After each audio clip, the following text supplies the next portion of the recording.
स्वागत है आप सभी का क्लास 11th के मैथमेटिक्स की इस क्लास में। आज हम डिस्कस करेंगे क्लास 11th का फर्स्ट चैप्टर। इसका क्या नाम है? सेट थ्योरी, समुच्चय सिद्धांत। ठीक है, ये इंट्रोडक्शन क्लास रहेगा। मतलब इसमें हम लोग बात करेंगे कि समुच्चय सिद्धांत क्या है, उसको प्रदर्शित करने का तरीका क्या है, या कितने प्रकार के होते हैं। ठीक है, तो सबसे पहला सवाल समुच्चय की परिभाषा। ठीक है, हम लोग सबसे पहले बात करेंगे कि सर परिभाषा क्या है। अच्छा, इसमें पूछ सकते हैं, ठीक है, हाँ, ऐसा नहीं है तो ऑनलाइन क्लास चल रहा है तो पूछना नहीं है। परिभाषा सबसे पहले ये है, समुच्चय का मतलब क्या होता है? संग्रह। ठीक है, किसी भी वस्तु का संग्रह, और किसी भी वस्तु का सुपरिभाषित जो संग्रह है वही समुच्चय कहलाता है। मैं लिख रहा हूं, वस्तुओं का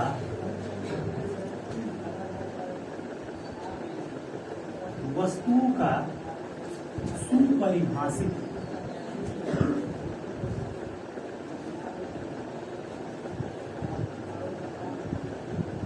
संग्रह समुच्चय कहलाता है। अब इसमें दो टर्म आए हैं, एक है सुपरिभाषित और एक आया है संग्रह। सुपरिभाषित का मतलब ये होता है ना, सबके अनुसार समान है। जैसे मैं एक एग्जांपल ले रहा हूँ, ठीक है, कि क्या वो समुच्चय कहलाएगा या नहीं कहलाएगा। जैसे मैंने कहा कि वर्ल्ड के 5 बेस्ट खिलाड़ियों का समुच्चय, तो देखिए ये समुच्चय नहीं। क्यों? क्योंकि अगर कोई भारतीय है, हम लोग भारतीय हैं, तो हम लोग ज्यादा फेवर करेंगे इंडिया के खिलाड़ी को, है नहीं। अगर कोई ऑस्ट्रेलिया का है तो वो 5 ऑस्ट्रेलिया खिलाड़ी को फेवर करेगा। सीधी सी बात ये है कि 5 खिलाड़ी अलग अलग व्यक्तियों के नजर में अलग अलग होंगे, है कि नहीं। तो वो समुच्चय कहलाएगा जिसका संग्रह क्या हो, सबके अनुसार सेम हो। जैसे मैंने कहा कि क्लास 11th के विद्यार्थियों का समुच्चय, तो ये एक समुच्चय है। आप कोई भी गिनेगा तो 15 है तो 15 ही रहेंगे। जैसे आप लोगों की संख्या इस समय 20 है तो 20 ही रहेगी, है कि क्लियर है ना। तो वो किसी के अनुसार हो सकता है। ठीक है, तो पहला चीज तो हमें यही जानना है कि कौन समुच्चय है और कौन समुच्चय नहीं है। जैसे हम लोग कहते हैं ना कि सोफा सेट, ये समुच्चय का ही पार्ट है। कहते हैं हम लोग डिनर सेट, बर्तन सेट, है ना, ये सब क्या है? समुच्चय। जैसे एक बर्तन सेट में कितने आते हैं? 5-6 प्लेट आते हैं मेरे ख्याल से, 12 का भी संग्रह हो सकता है। ठीक है, तो कोई भी चीज अगर सभी के अनुसार सेम हो, एक ही हो, तो वो समुच्चय कहलाएगा, वरना समुच्चय नहीं कहलाएगा। ठीक है, ठीक है। अब एक चीज समझने का प्रयास करेंगे कि सर समुच्चय को प्रदर्शित किससे करते हैं। ठीक है, प्रदर्शित, देखिए इसको प्रदर्शित करते हैं अंग्रेजी के बड़े अक्षरों से। अंग्रेजी के बड़े अक्षर जैसे A, B, C, X, Y, Z, आप किसी से भी क्या कर सकते हैं? डिनोट कर सकते हैं। ठीक है, और समुच्चय की खास बात ये है कि सर ये होता है मजहूले कोष्ठक। ठीक है, अगर मान लेते हैं हमने इसमें कुछ नंबर रखा 3, 4, 9, कुछ भी, ठीक है, तो समुच्चय के अंदर ये जो मजहूले कोष्ठक के अंदर रहते हैं, इनको कहते हैं हम लोग अवयव। क्या बोलते हैं? अवयव या एलिमेंट। ठीक है, इसको हम लोग बोलते हैं अवयव या एलिमेंट्स। ठीक है, तो अब ये चीज याद रखिएगा कि समुच्चय को हम लोग कैपिटल लेटर से प्रदर्शित करते हैं कभी भी। हाँ, इसके अंदर स्मॉल लेटर में ऐसे लिख सकते हैं, जैसे एक समुच्चय A बराबर small a, b, c, d, e, ये लिख सकते हैं। ठीक है, इसमें कैपिटल स्मॉल कुछ भी लिख सकते हैं, लेकिन यहाँ पे क्या लिखेंगे हम लोग? ओनली कैपिटल लिखेंगे। ठीक है, ये तो रहा आपका समुच्चय का प्रदर्शित करना। और जो मजहूले कोष्ठक के अंदर रहेंगे उसको हम लोग क्या कहेंगे? अवयव कहेंगे। अच्छा, नोट में एक बात जान लेते हैं हम लोग कि अवयव रिपीट, मतलब अवयव को रिपीट नहीं करना है। रिपीट मतलब दोहराना, ठीक है, रिपीट नहीं लिखना करना, बढ़िया से। जैसे एग्जाम्पल के तौर पे कोई सेट ए है, 1 2 2 3, ठीक। तो मैंने आपसे पूछा कि इसमें कितने एलिमेंट हैं, तो 3 ही एलिमेंट। क्योंकि 2 का क्या हुआ है, रिपीटेशन हुआ है, ठीक है। सर ये जो सेट है वो आपका यही है, 1 2, ठीक बात है। हाँ, एक और चीज है नोट में, ये तो पहली बात हो गई। दूसरी बात ये है कि क्रम का महत्व नहीं है।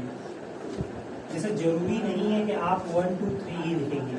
आप किसी सेट में, कोई भी सेट है, सेट ए ले लीजिए, बी ले लीजिए, आप 3 5 1 2 ऐसे भी लिख सकते, गलत नहीं है, ठीक है।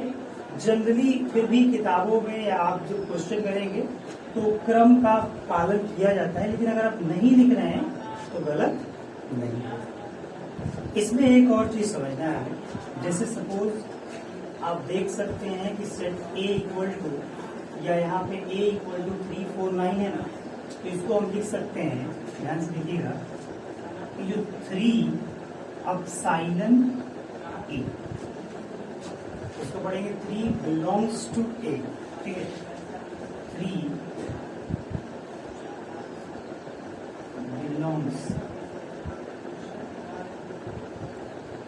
बिलोंग्स टू सेट ए या ए।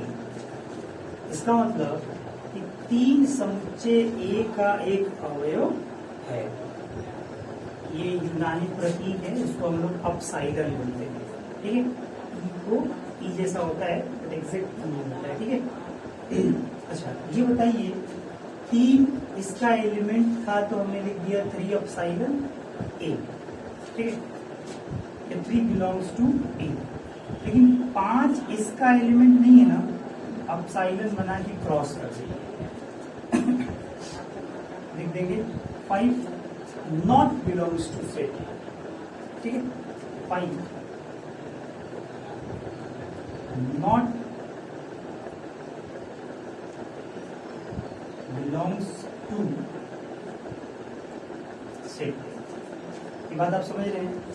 अगर कोई एलिमेंट, कोई अवयव उस समुच्चय का होगा तो हम लोग लिखेंगे ये, और नहीं होगा तो ये नहीं, ठीक बात ये।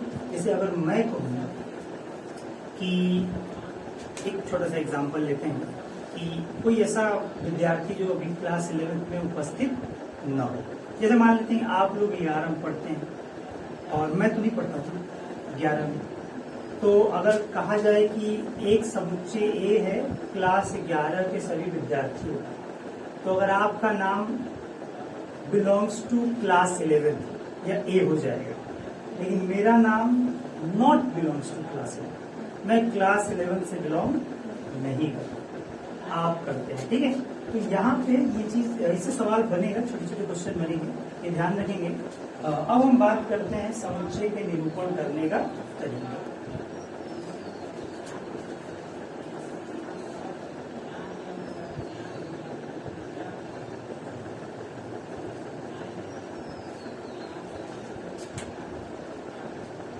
चलिए बात करते हैं हम लोग समुच्चय के निरूपण के बारे में। निरूपण का मतलब समुच्चय को प्रदर्शित किस प्रकार करते हैं। 2 विधियां हैं, ठीक है, निरूपित करने की। एक विधि है आपका रोस्टर विधि, इसी को हम लोग सारणी विधि भी कहते हैं, और एक विधि है सूची विधि, ये सूची निर्माण विधि है, ठीक है। एक हमारी विधि है, यही है ना, सूची निर्माण विधि। ठीक है। देखिए किसी भी चीज को प्रदर्शित करने के कुछ तरीके होते हैं। जैसे मान लेते हैं कि जैसे हम लोग गर्मी के दिनों में गर्मी के वस्त्र अलग होते हैं, ठंडी के दिनों में ठंडी के वस्त्र अलग होते हैं, बरसात के दिनों में भी अलग ही होते हैं, बरसाती कपड़ा भी आता है बारिश से बचने के लिए। उसी प्रकार देखा ये गया कि यदि कम एलिमेंट हो, अवयवों की संख्या अगर कम हो, तो हम तो इजीली रोस्टर मेथड से कर लेंगे, बताएंगे भी इसके बारे में। बट यदि अवयवों की संख्या बहुत ज्यादा मैक्सिमम, तो आप नहीं कर पाएंगे रोस्टर मेथड से। आप एलिमेंट, जैसे मैंने कह दिया कि प्रथम 1,00,000 प्राकृतिक संख्याओं का समुच्चय, आप लिखेंगे एलिमेंट के रूप में, नहीं लिख पाएंगे। इसीलिए इसी समस्या का समाधान सूची निर्माण विधि करता है। तो थोड़ा समझते हैं। जैसे मान लीजिए एक समुच्चय है कि अंग्रेजी वर्णमाला के स्वरों का समुच्चय। मान लेते हैं ये हमें एक समुच्चय बनाना है, अंग्रेजी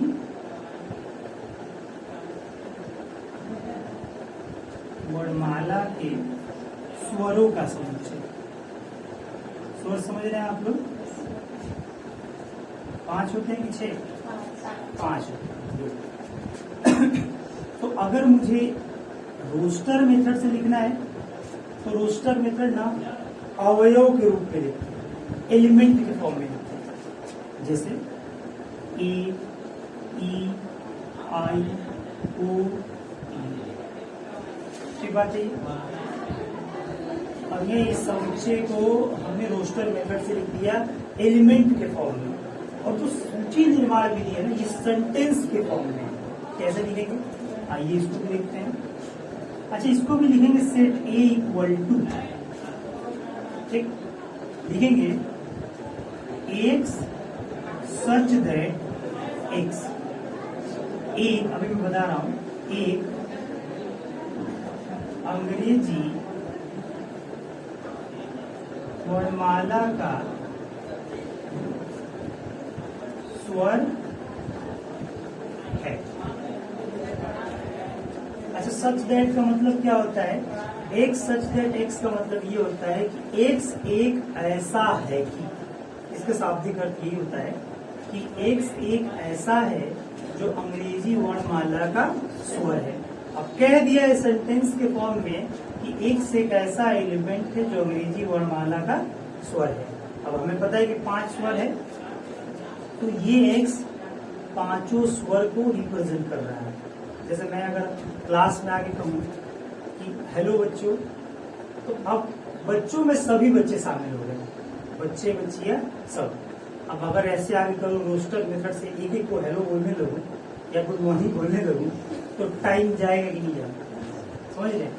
तो अगर कोई क्लास में आकर के कोई टीचर बोलता है कि good morning all of you, या बच्चों गुड मॉर्निंग, तो क्या हुआ, एक बच्चे का बच्चा शब्द लिया तो वो सभी बच्चों को रिप्रेजेंट करेगा, वो सब, ठीक है। तो यहाँ पर भी एक्स क्या है? एक्स एक अंग्रेजी वर्णमाला का स्वर। एक और एग्जाम्पल, ये तो भी एक एग्जाम्पल। जैसे मान लेते कोई समुच्चय बी है, प्रथम 10 प्राकृतिक संख्या का समुच्चय, ठीक है। मान लीजिए हमें लिखना है रोस्टर मेथड से, तो प्रथम 10 प्राकृतिक संख्याओं के समुच्चय में हम क्या लिखेंगे?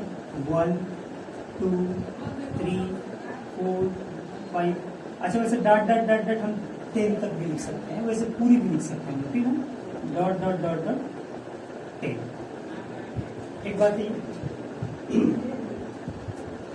इसी को अगर मुझे रोस्टर सूची निर्माण विधि में लिखना है, तो मैं क्या लिखूंगा?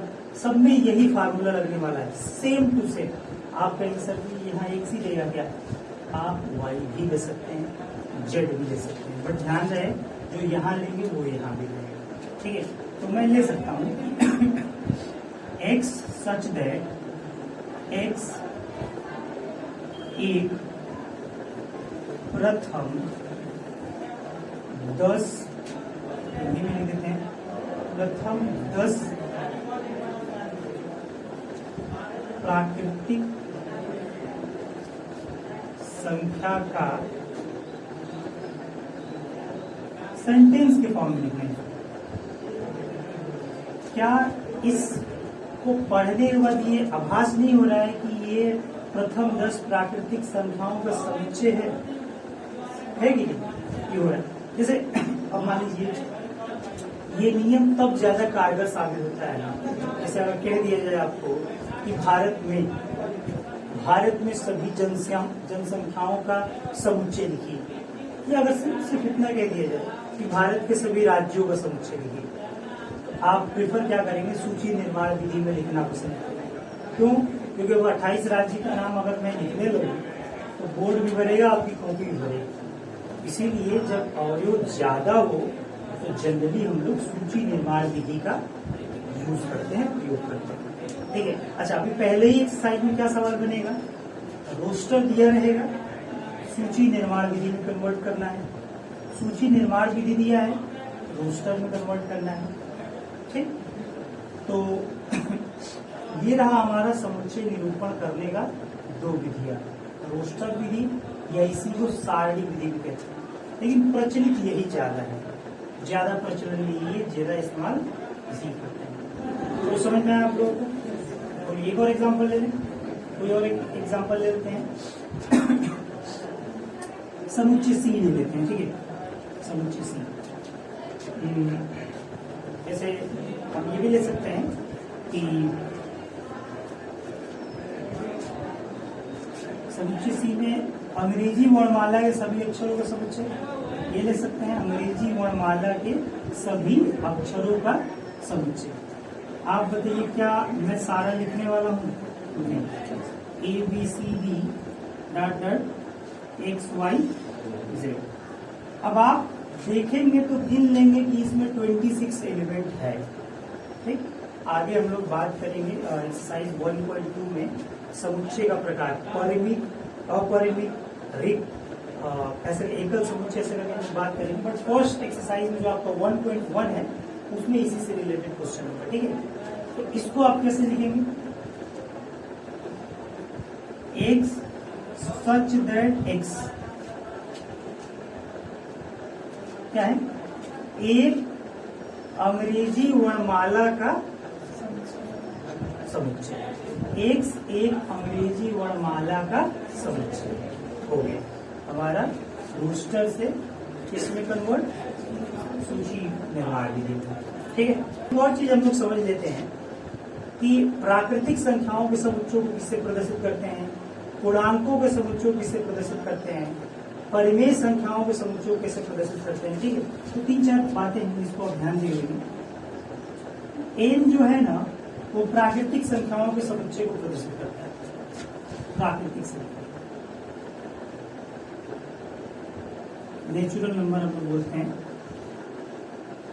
ठीक है, आई या जेड इंटीजर्स, पूर्णांकों के समुच्चय। ठीक है, अच्छा ध्यान दीजिएगा, कहीं कहीं आई प्लस या जेड प्लस, तो ये धन पूर्णांक के समुच्चय। ठीक है, ये आपका धन पूर्णांक का समुच्चय।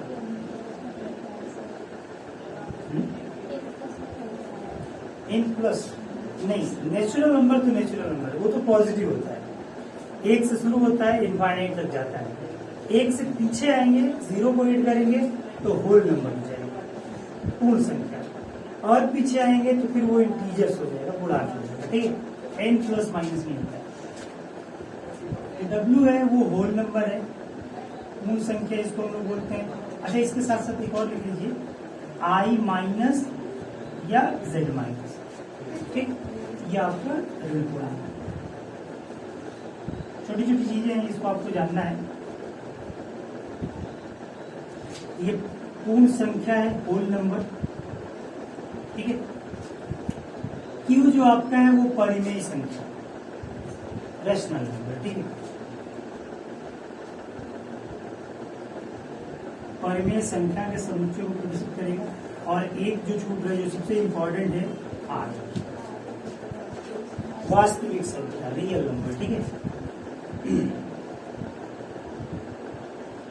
वास्तविक संख्या। तो ये 4-5 आप ध्यान रखेंगे, इससे आपके सवाल हो जाएंगे। ठीक है, तो अब हम लोग एक्सरसाइज में आएंगे और देखेंगे कि कैसे प्रश्न है और उसको हम लोग हल करने में प्रयास करेंगे। ठीक है, तो बुक दे दीजिए आप लोग हमें और बुक निकाल दीजिए। कुछ थ्योरेटिकल प्रश्न है, तो थ्योरेटिकल प्रश्न का जवाब थ्योरेटिकल होगा। ठीक है ना?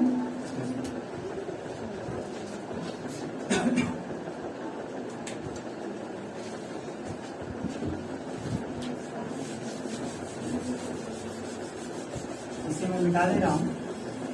प्रश्नावली 1.1 ना, फर्स्ट एक्सरसाइज। ज्यादा तेज तो मैं नहीं पढ़ा रहा हूं ना, बताना है कहीं ना समझ में आए। 1.1 पहला प्रश्न, निम्नलिखित में से कौन समुच्चय है? अपने उत्तर का औचित्य बताइए। बोले तो कारण बताइए। बताना है कि ये समुच्चय है या नहीं। तो देखिए, मैंने बताया था आपको कि वस्तुओं के सुपरिभाषित संग्रह, यही तो बताया था कि ऐसा परिभाषा जो सबके लिए क्या हो, समान हो, वही समुच्चय होगा। पहला ही सवाल लेते हैं। जे अक्षर से प्रारंभ होने वाले वर्ष के सभी महीनों का संग्रह, क्या ये समुच्चय है कि नहीं? बिल्कुल है। जनवरी, जून और जुलाई, तो ये समुच्चय है ना। पहला जो आपका सवाल है उसको आप लिख सकते हैं ए बराबर जनवरी, जून और जुलाई। कोई भी लिखेगा तो यही लिखेगा, ऐसा तो नहीं कि कोई जानवर महीना ला देगा, ऐसा नहीं। 3 ही महीने आएंगे। ठीक है, तो ये समुच्चय है। भारत के 10 सबसे अधिक प्रतिभाशाली लेखकों का संग्रह, ये समुच्चय है या नहीं? ये समुच्चय नहीं। क्यों? क्योंकि हो सकता है कि मेरे अनुसार कोई 10 अलग प्रतिभाशाली लेखक हो, किसी दूसरे के अनुसार 10 अलग हो, है ना? तो ये समुच्चय नहीं होगा। क्यों? क्योंकि सुपरिभाषित संग्रह नहीं है।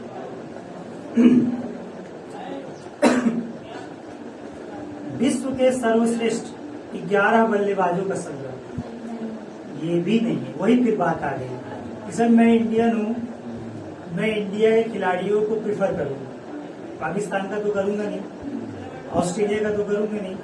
अच्छा चलो, कुछ ऑस्ट्रेलिया इंग्लैंड के खिलाड़ियों को ले भी लूं, बट टॉप मोस्ट पे तो हमारे इंडिया के ही रहेंगे। विराट कोहली है, महेंद्र सिंह धोनी, सचिन, है कि नहीं? तो ये भी नहीं होगा सर। दुनिया के दूसरे देश के बच्चों से पूछेंगे, वो 10 लिस्ट अलग देंगे, 11 लिस्ट अलग दे देंगे, तो ये नहीं होगा।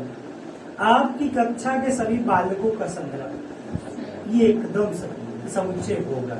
अभी आप बालकों की संख्या यहाँ पे 12-13 है, तो फिक्स है 12 है तो 12 है। ठीक है। 100 से कम सभी प्राकृतिक संख्याओं का संग्रह, ये है। 100 से कम करेंगे तो 99, 98, ये लिखना ही पड़ेगा। ठीक है, मेरे ख्याल से और आप कर लेंगे, बताने की जरूरत नहीं। क्वेश्चन नंबर 2 में आते हैं। क्वेश्चन नंबर 2 बड़ा इंटरेस्टिंग है। एक सेट दे दिया है, एक सेट दे दिया है ए बराबर, क्या दिया है? 1 2 3 4 5 6, यही है ना?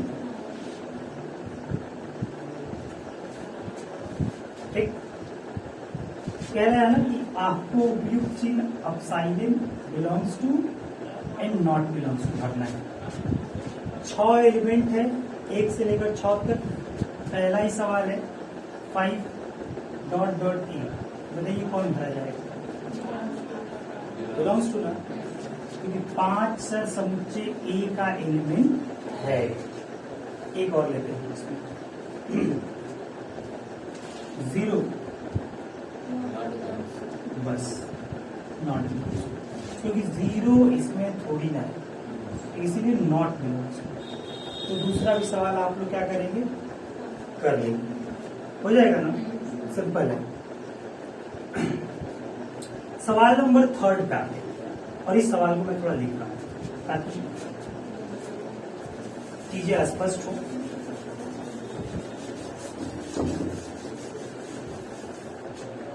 जो थर्ड आप लोगों का क्वेश्चन है ना, रोस्टर रूप में लिखना है। इसका मतलब दिया किसमें होगा? सूची सारणी है ना, सारणी तो रोस्टर को ही कहते हैं हम लोग। थर्ड का पहला 2 सवाल बताएंगे इसमें से, देखिए कह रहे हैं sir x such that x एक पूर्णांक है। क्या है सर? पूर्णांक है, लेकिन कैसा पूर्णांक है? -3 से एक्स बड़ा है और 7 से छोटा है। -3 से बड़ा है और 7 से छोटा है। अब आपको इसको किसमें लिखना है? रोस्टर में लिखना। तो सीधी सी बात है,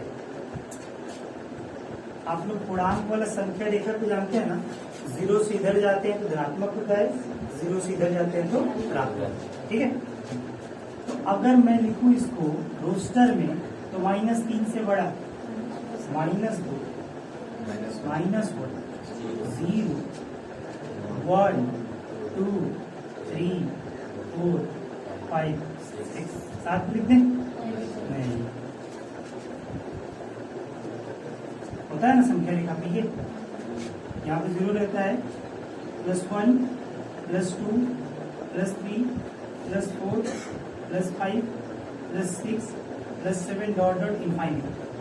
इधर -1 -2 -3 -4 डॉट डॉट माइनस इनफाइनाइट। हमें -3 से इधर जाते हैं तो मान बढ़ता है, इधर जाते हैं तो घटता है। तो -2 से हमें लिखना था +6। बोलिए, सिंपल है। ऑब्जर्व करना है सवाल। कभी सवाल ऐसा भी आ सकता है ये दे दे और ये दे दे, ठीक है। तो सारा खेल अभ्यास का है, जितना अभ्यास करेंगे आप उतना ज्यादा सरल रहेगा। क्या सेकंड नंबर क्वेश्चन आप लोग कर लेंगे? एक सच दैट एक संख्या 6 से कम प्राकृतिक संख्या क्या आएगा बताइए? 5 प्राकृतिक संख्या का है ना।